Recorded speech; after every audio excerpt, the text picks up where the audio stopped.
जय Shri Krishna. Online classes के अंतर्गत अपन क्लास 10th में आज निराला की जो दूसरी कविता शेष रह गई थी उसका वाचन करेंगे, जिसका शीर्षक है मातृवंदना। मातृ यानी माता, वंदना यानी पूजा। यहाँ कवि अपनी मातृभूमि की, जननी की पूजा के रूप में इस कविता की रचना की है। तो अपनी परतंत्र मातृभूमि के प्रति कवि के हृदय में किस प्रकार के भाव है, उन भावों को व्यक्त करते हुए निराला लिखते हैं कि नर जीवन के स्वार्थ सकल बलि हो तेरे चरणों पर मां।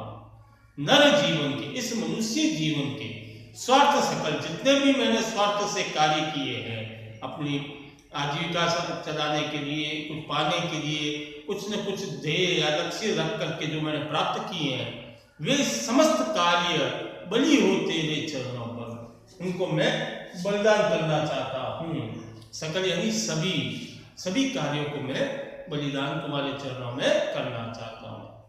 मेरे श्रम संचित सब फल जीवन के रथ पर चलकर। अब क्या बलिदान करना चाहता है? मेरे श्रम संचित सब फल। श्रम संचित यानी मेहनत से प्राप्त, श्रम संचित यानी मेहनत से प्राप्त। मैंने मेहनत करके जो कुछ भी प्राप्त किया है वो मैं तेरे चरणों में अर्पित करना चाहता हूँ, उन्हें न्यौछावर करना चाहता हूँ, उनको बलिदान करना चाहता हूँ। जीवन के रथ पर चढ़कर, सदा मृत्यु पथ पर बढ़कर, महाकाल से खरतर सर सकूं मुझे तो कर दृढ़। सदा मृत्यु पथ पर बढ़कर, जीवन में एक बार मनुष्य जन्म ले लेता है, तत्पश्चात वो निरंतर मृत्यु की ओर अग्रसर रहता है। वो फिर जीने के लिए नहीं, अपितु मरने के लिए निरंतर आगे बढ़ता रहता है। तो सदा मृत्यु पथ पर बढ़कर, महाकाल से, महाकाल कहते हैं मृत्यु को या शिव को भी कहा जाता है, क्योंकि मृत्यु का देवता शिव को माना गया है। तो महाकाल से खरतर, खरतर कहते हैं अधिक तीखे, मृत्यु से भी तीखे। सर कहते हैं बाण को या तीर को, सर सकूं मुझे इतनी ताकत दे कि इस मृत्यु पथ पर जब मैं आगे बढ़ूं तो जीवन में बहुत सारे कठिनाइयां आए, पीड़ाएं आए, तीखे बाणों के समान वे मुझे भेदते हो, चुभते हो, वे मैं सब सहन करते हुए तुम्हारी सेवा के लिए आगे बढ़ता रहूं। मेरे को इतना आशीर्वाद दो कि मैं उन कष्टों को, उन पीड़ाओं को सहन कर सकूं।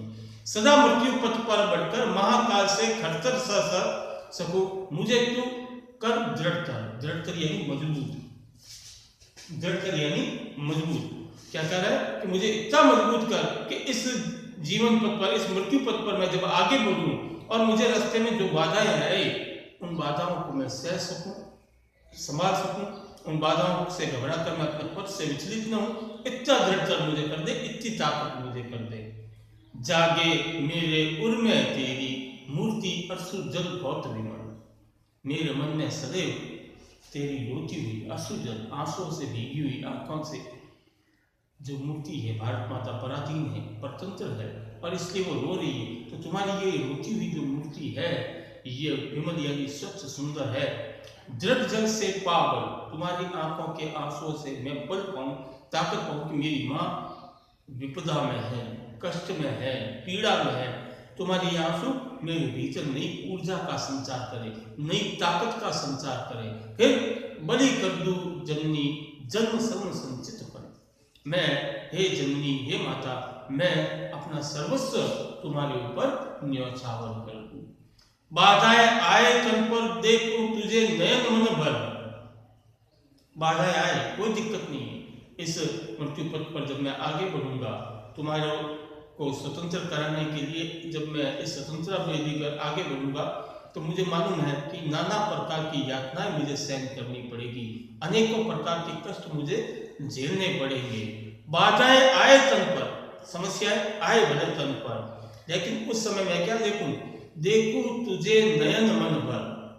नयन यानी आंखों से, मैं मन भर यानी मन की पूर्ति, शांति तक मैं तुझे ही देखता हूं।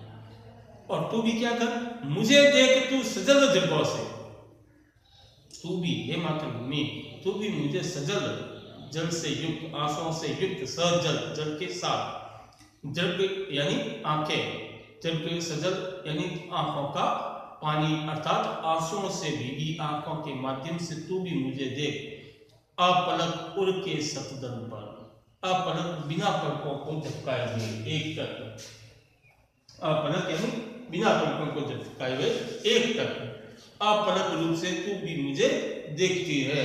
और कहाँ तक? अपने उड़ के सतदल पर, उड़ हृदय, सतदल यानी कमल, अपने कमल रूपी हृदय पर मुझे विराजमान कर। मैं तुम्हारी वो आंसू से भीगी हुई तस्वीर निरंतर देखता रहूं, और तत्पश्चात वो जब देखूंगा तो मेरे भीतर क्या होगा? एक नई जोश, एक नई उत्साह का संचार होगा। मैं और तीव्र वेग के साथ तुम्हारी सेवा के लिए प्रेरित होऊंगा। क्लेद युक्त अपना तन दूंगा। क्लेद युक्त, क्लेद कहते हैं पसीने से भीगा हुआ, श्रम से, मेहनत से किया हुआ, सारी मेहनत जो है, क्लेद युक्त मैं अपना शरीर जो है, क्लेद युक्त अपना तन दूंगा, अपना शरीर मैं तुझको दे दूंगा। मुक्त करा दूंगा तुझे अटल, फिर मैं पूर्णतः तुझे स्वतंत्र करा दूंगा।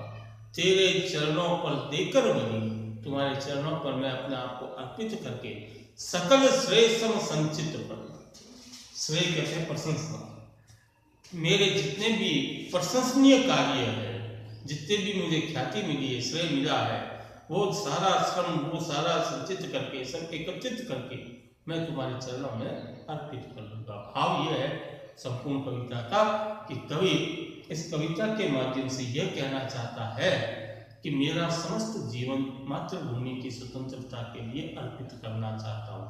तो हे मातृभूमि, तुम मुझ में इतनी ताकत, इतनी दृढ़ता लेना कि इस पथ पर आने वाली बाधाओं को मैं सहर्ष स्वीकार कर सकूं। तो ये कविता आपकी यहाँ समाप्त होती है, ये चैप्टर भी आपका यही समाप्त होता है। अब आपको इसके पुस्तक के जो प्रश्न उत्तर है वो प्रतिदिन की बात ही आपको करके मुझे व्हाट्सएप करने।